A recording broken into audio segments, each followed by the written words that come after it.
morning student. My name दीपक अग्रवाल। मैं आप लोगों को 11th अकाउंट्स के बारे में आपको सब्जेक्ट के बारे में पढ़ाऊँगा। तो आप लोगों को बहुत ही अच्छे से ध्यान से समझना है कि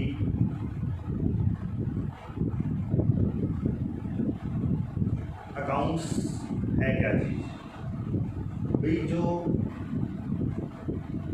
हिंदी मीडियम वाले हैं या इंग्लिश मीडियम वाले हैं, दोनों के लिए,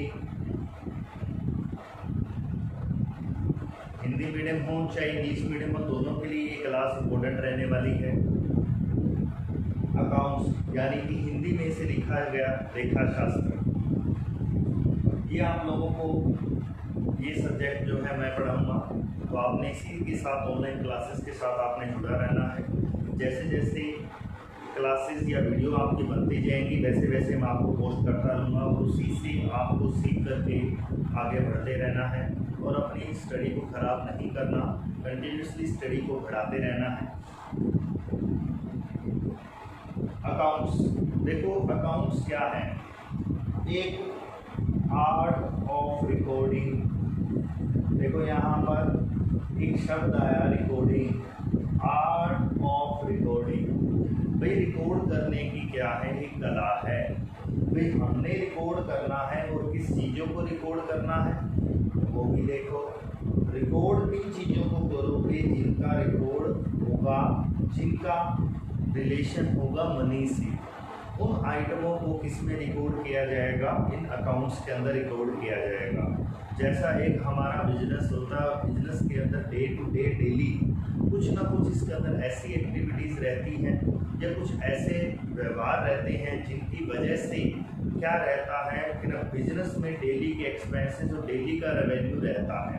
तो उन सभी का जिनका भी रिलेशन मनी से होगा वह अकाउंट्स में रिकॉर्ड किए जाएंगे। जैसे एक एम्प्लॉय काम कर रहा है तो उसको सैलरी देनी होगी, तो सैलरी किस में रिकॉर्ड की जाएगी? अकाउंट्स में रिकॉर्ड की जाएगी। बिजनेस चला रहे हैं या फैक्ट्री चला रहे हैं तो फैक्ट्री का कोई रेंट होगा तो वह भी पे किया जाएगा, तो इसका मतलब वह भी बिजनेस में रिकॉर्ड होगा। जितना भी माल आएगा या इनवर्ड होगा उनका भी एक्सपेंसेस जो भी होगा वह अकाउंट्स में रिकॉर्ड किया जाएगा। बिजनेस है तो सेल परचेज भी रहेगा, तो वो भी सब किस में रिकॉर्ड किया जाएगा? अकाउंट्स में रिकॉर्ड किया जाएगा। और भी बहुत सारी आइटम होती हैं, जैसे कोई बिजनेस के लिए कोई लीगल एक्सपेंसेस हो गया, वो सब किस में रिकॉर्ड किए जाएंगे? इस अकाउंट्स में रिकॉर्ड किए जाएंगे। जिनका भी रिलेशन इस मनी से होगा वह इस अकाउंट्स में रिकॉर्ड किया जाएगा। तो इसलिए हम कह सकते हैं भी एक क्या है? अकाउंट्स एक रिकॉर्ड करने की एक कला है। अब यहाँ पर याद रखना, अब जैसे मैंने कहा कि ना सिर्फ जिनका संबंध किससे हो? मनी से हो, यानी कि जो इकोनॉमिक कंडीशन है उनको ही इसके अंदर रिकॉर्ड करते हैं। नॉन इकोनॉमिक एक्टिविटीज़ को इसमें रिकॉर्ड नहीं किया जाता। जैसे कोई अंधा व्यक्ति है, उसको रोड पार करवा दी तो उसका हमने एक मदद का काम करा है, ना कि कोई पैसे लेकर के कोई उसको रोड पार करवाई है। एक एम्प्लॉई है हमारा, बहुत अच्छा काम कर रहा है, अच्छे कामों को रिकॉर्ड नहीं किया जाता, लेकिन उसको दिए जाने वाला जो रेम्यूनरेशन या कोई पारिश्रमिक होगा उसे ही हम इस अकाउंट्स में रिकॉर्ड करेंगे। तो आप लोगों को इतना ध्यान आपको रखना है बच्चों कि किस तरीके से इसके अंदर अकाउंट ऑफ रिकॉर्डिंग रहेगा। ये रिकॉर्ड करने की जो कला है वो आज से नहीं हो रही है, बहुत पुरानी है। हम ये कह सकते हैं कि 1494 से 1494 से एक लुकास पैसियोली नाम का बंदा था जिसने यह अकाउंट्स को बनाया। इनको क्या दिया? एक आधुनिक रूप दिया। अकाउंट्स तो कोई नहीं है, अकाउंट्स तो बहुत पुरानी है। हम ये कहें कि ना भाई महाभारत काल है चाहे रामायण काल है, हर जगह वह पुरानी ही ये रहेगी, ये नई नहीं है। लेकिन जो इनका मॉडर्नाइजेशन है, जो आधुनिकीकरण है, वो लुकास पैसियोली ने 1494 से दिया। उससे पहले भी यहाँ तक चलता है। भी देखो यहाँ तक कि अगर मैं बात करता हूँ, आपका नेक्स्ट चैप्टर आता है इसके अंदर एंशिएंट ऑफ अकाउंटिंग के अंदर कि ना भी ये चीज़ बताई गई है सेकंड चैप्टर के अंदर। भी जो यमराज है वह भी चंद्रगुप्त के द्वारा क्या करता है, भी चित्रगुप्त के द्वारा भी जो जीवन मरण का जो लेखा है वो कौन रखता था, चित्रगुप्त इसके अंदर अपना रखता था रिकॉर्ड। तो वो भी रिकॉर्ड करने की क्या है, एक अकाउंटिंग की ट्रीटमेंट है। तो इसी तरीके से हमने अपना मॉडर्नाइजेशन देखना है। 1494 में जो लुकास पैसियोली नामक का बंदा था जिसने डबल अकाउंट सिस्टम का जन्म दिया, डबल अकाउंटिंग सिस्टम को जन्म दिया, जिसने यह बुक बनाई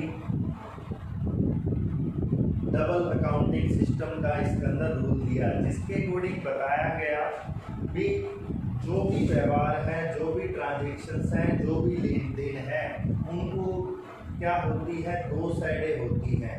तो आप लोगों को याद रखना है, एक होती है डेबिट, एक होती है क्रेडिट। तो ये चीज़ का याद रखना, डेबिट को ऐसे लिखा जाता है दिया और क्रेडिट को लिखा जाता है CR।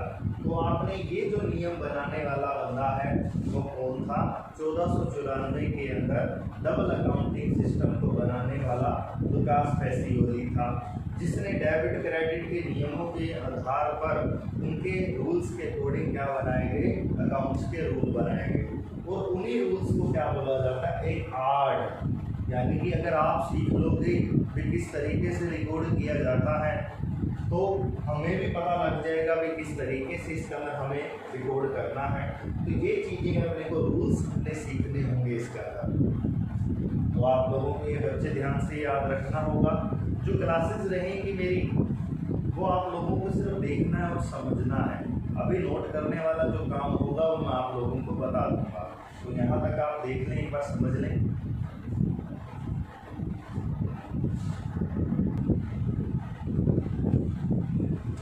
अभी हमने अकाउंट्स का मीनिंग सीखा, जिसके अकॉर्डिंग क्या सीखा, accounting is the art of the money, classifying summarising in the significant manner of the money terms. भी वो चीज़ सीखी भी किस तरीके से अकाउंटिंग के अंदर हम रिकॉर्ड करते हैं, किस तरीके से उनको आगे बांटते हैं और किस तरीके से हम उसे इजीली टू बी अंडरस्टैंडेबल बनाते हैं, भी किस तरीके से हम उसके यूज़ करने के बाद हम उसमें प्रॉफिट और लॉस की कैलकुलेशन कर सकते हैं। ठीक है, तो अब अपने को देखते हैं अकाउंट को जो शॉर्ट फॉर्म में लिखा जाता है अकाउंट A/C, ये होता है अकाउंट्स। ऐसा लगा लोगे तो यहाँ पर अकाउंट्स बन जाएगा। तो अकाउंट्स को यहाँ पर तीन भागों में बांटना है, जिसके अकॉर्डिंग हमने सीखना है कि प्रत्येक का मीनिंग क्या क्या होता है, उसी के अकॉर्डिंग हम आगे बढ़ेंगे। सबसे पहले इसके अंदर बांटा गया पर्सनल अकाउंट। पर्सन जिसे कहते हैं व्यक्तिगत खाते, यानी कि अकाउंट्स की जो हमने बांटे हैं इसमें 3 टाइप के अंदर बांट लेते हैं, उससे समझना और आसान हो जाएगा कि किस किस तरह के अकाउंट हमने यहाँ ओपन करने हैं। सेकंड होता है इसमें रियल अकाउंट, इसे बोलते हैं वास्तविक या इसे बोलते हैं वस्तुगत खाता। एक और आपके सामने आ गया real account, REAL, real account. तीसरा होता है नॉमिनल अकाउंट, इसे बोलते हैं अवास्तविक या अवस्तुगत खाता, अवास्तविक या अवस्तुगत खाता, अवस्तुगत खाता। तो आप लोगों ने अच्छे से समझना है कि क्या चीज़ है ये। मैंने अकाउंट को 3 श्रेणियों में 3 विभागों में बांट दिया, जिससे समझना आसान हो जाएगा। फिर सबसे पहले हमें इनके बारे में नॉलेज होनी चाहिए, तभी हम इसके बाद आगे बढ़ेंगे। इसके रूल्स क्या हैं, इसके सिद्धांत क्या है, इसके अंदर अंतर क्या है, अकाउंटिंग आर्ट है या कोई साइंस है, वो सब चीज़ें हम इसके बाद सीखने को मिलेगी हमें। तो हमें सबसे पहले एक बेसिक नॉलेज हो जानी चाहिए, शब्दों के बारे में पता हो जाना चाहिए कि किस तरीके से कौन से शब्द कहाँ पर कैसे और कौन से वर्ड यूज़ किए जाते हैं।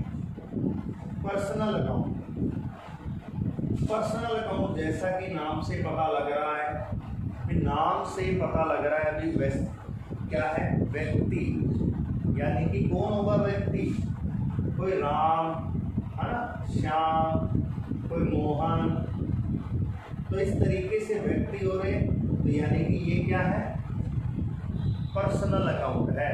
देखो राम श्याम मोहन ये सब क्या है, नेचुरल पर्सन है। क्या है, नेचुरल पर्सन है।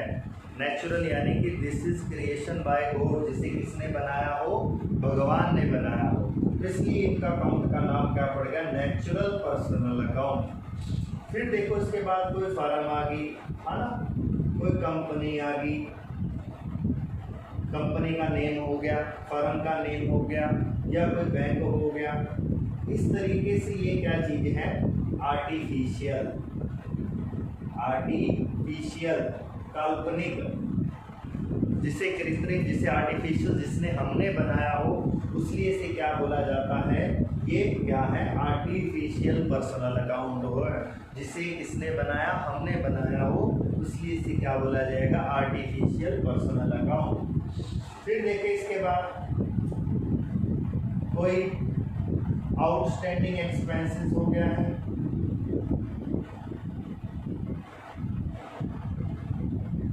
या कोई प्रीपेड एक्सपेंसेस है,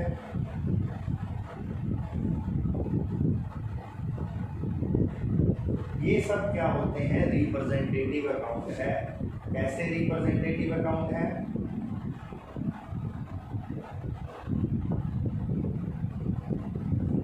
भी ये एक्सपेंसेस को रिप्रेजेंट कर रहा है कि ना वो आउटस्टैंडिंग है, भी एक्सपेंसेस को रिप्रेजेंट कर रहा है। आउटस्टैंडिंग का मतलब है बकाया, यानी कि अभी तक वो देना बकाया है, ऐसा एक्सपेंसेस जो अभी तक बकाया हो देने के लिए, तो इसलिए उसे क्या कहा जाता है, आउटस्टैंडिंग। प्रीपेड एक्सपेंसेस, ऐसा एक्सपेंसेस जो मतलब क्रिएट होने से पहले ही हमने पे कर दिया हो, इसलिए उसे क्या बोला जाएगा, प्रीपेड एक्सपेंसेस बोला जाएगा। तो यानी कि एक्सपेंसेस को रिप्रेजेंट कर रहा है, वो प्रीपेड है, तो इसलिए इसका नाम क्या पड़ गया, रिप्रेजेंटेटिव पर्सनल अकाउंट। तो पर्सनल अकाउंट को आपने नाम से याद रखना है। फिर जो राम श्याम मोहन या किसी कंपनी या कोई फर्म या कोई एक्सपेंसेस को रिप्रेजेंट या इनकम को भी रिप्रेजेंट कर रहा हो, तो इस तरीके से जो एक्सपेंसेस के जो रिप्रेजेंट करने वाले अकाउंट होते हैं, वो सब के सब क्या होते हैं, पर्सनल अकाउंट होते हैं। नेक्स्ट आता है रियल अकाउंट। अब रियल अकाउंट की बात कर रहे हैं। रियल नाम से पता लग रहा है वास्तव में, जो दिखाई दे रहा हो, वस्तुगत, यानी कि जो वस्तु से संबंध कर रहा हो। अब देखिए इसके अंदर दो तरीके के रहते हैं। टेंजिबल, टेंजिबल का मतलब होता है मूर्त, जिसे हम देख और छू सकते हैं। देखो जेब में पड़ा कैश है, उसे देख और छू सकते हैं, है ना। कोई गांधी जी के नोट है तो उनको हाथ लगा सकते हैं ना, तो इसका मतलब क्या है, वो देख और छू सकते हैं, तो टेंजिबल है। मशीनरी को देख सकते हैं, छू सकते हैं, फर्नीचर को भी देख सकते हैं और छू सकते हैं, है ना। तो इस तरीके से कोई कंप्यूटर हो गया, कोई भी आइटम है जिसे हम देख और छू सकें, है ना, वी कैन टच एंड सी, वो कौन सी होता है, टेंजिबल होता है। इसलिए इसे कौन से खाते की श्रेणी में रखेंगे, रियल अकाउंट के अंदर। फिर इनटेंजिबल क्या चीज है भाई, बहुत इंपॉर्टेंट पॉइंट बन जाता है यहाँ पर। इनटेंजिबल, इनटेंजिबल कौन सा हो गया, जिसके अंदर हम किसके अंदर रखते हैं इनटेंजिबल को, जैसे कोई गुडविल हो गया, ट्रेडमार्क हो गया, पेटेंट हो गया, कॉपीराइट हो गया,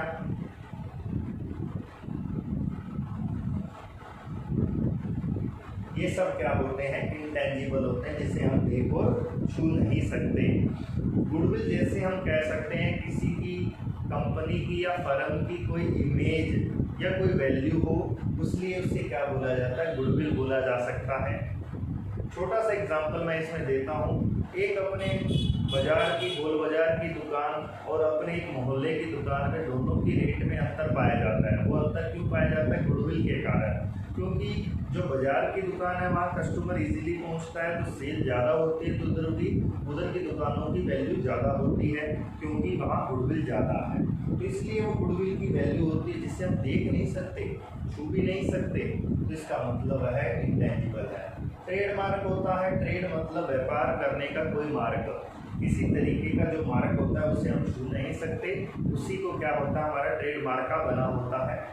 पेटेंट यानी हमारे अलावा उस वस्तु को कोई और नहीं बना सकता, ना ही उसके नाम को कॉपी कर सकता है। इस तरीके के जो राइट हैं वो हमने गवर्नमेंट से सिक्योर करवा रखे हैं, वो सब क्या होते हैं, इंटेंजिबल होते हैं। तो ये सब किसकी श्रेणी के अंदर आते हैं? रियल अकाउंट के अंदर आते हैं। फिर आता है नॉमिनल अकाउंट। नॉमिनल अकाउंट के अंदर बात करते हैं कि नॉमिनल अकाउंट क्या चीज़ है। नॉमिनल अकाउंट के अंदर याद रखना, जितनी भी इनकम होती है या कोई प्रॉफिट होता है वो सब नॉमिनल के अंदर आते हैं, या जितने भी एक्सपेंसेस होते हैं या कोई लॉस होता है वो सब किसमें आते हैं? वो नॉमिनल के अंदर आते हैं। इनकम मान लेते हैं, जैसे कोई कमीशन रिसीव कर लिया, ये क्या है? इनकम है। कोई रेंट रिसीव कर लिया, ये भी क्या है? इनकम है। कोई हमने इन्वेस्टमेंट किया था, उस पर हमें इंटरेस्ट मिल गया, तब भी वह क्या है? इनकम है। देखो बच्चों, इसको नोट करो यहाँ तक।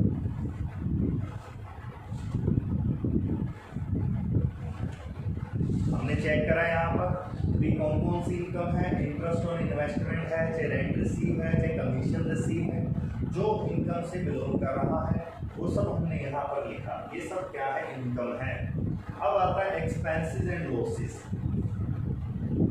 एक्सपेंसेस एंड लॉसेस यानी कि जो बिजनेस के एक्सपेंसेस कौन कौन से हो सकते हैं, जैसे कोई लीगल एक्सपेंसेस पे कर दिया हो, या कोई वेजेस पे कर दी हो, कोई सैलरीज पे कर दी हो। इस तरीके के जो एक्सपेंसेस होते हैं वो सब किसमें लिखे जाएंगे? इस एक्सपेंसेस में हो सकता है। या कोई लॉस बाय थेफ्ट हो गया हो, ये सब क्या है? थेफ्ट यानी कि चोरी हो गया हो, तो इस तरीके के जो आएगा लॉस वो भी किसके अंदर आएगा? नॉमिनल अकाउंट के अंदर आएगा। अब एक एक शब्द जो मैंने एक एक वर्ड लिखा है, हम एक एक वर्ड को अब आगे समझना स्टार्ट करेंगे। यहाँ तक का पहले आपको समझना जरूरी है। जो पहला चैप्टर अपना है वो स्टार्ट हो गया है, जिसके अंदर अपने को सिर्फ बेसिक नॉलेज हमारे को बताई गई, जिसके अंदर ये चीज़ बताया गया कि किस तरीके से कौन कौन से वर्ड हैं, वो जो वर्ड हमें आगे चैप्टरों के अंदर काम में लेने हैं, चैप्टर्स के अंदर काम में लेंगे, तो उसी के अकॉर्डिंग हमने आगे सीखना है। पहले यहाँ तक का आपको सीखना जरूरी है। आज का टॉपिक इतना ही रहेगा। Thank you.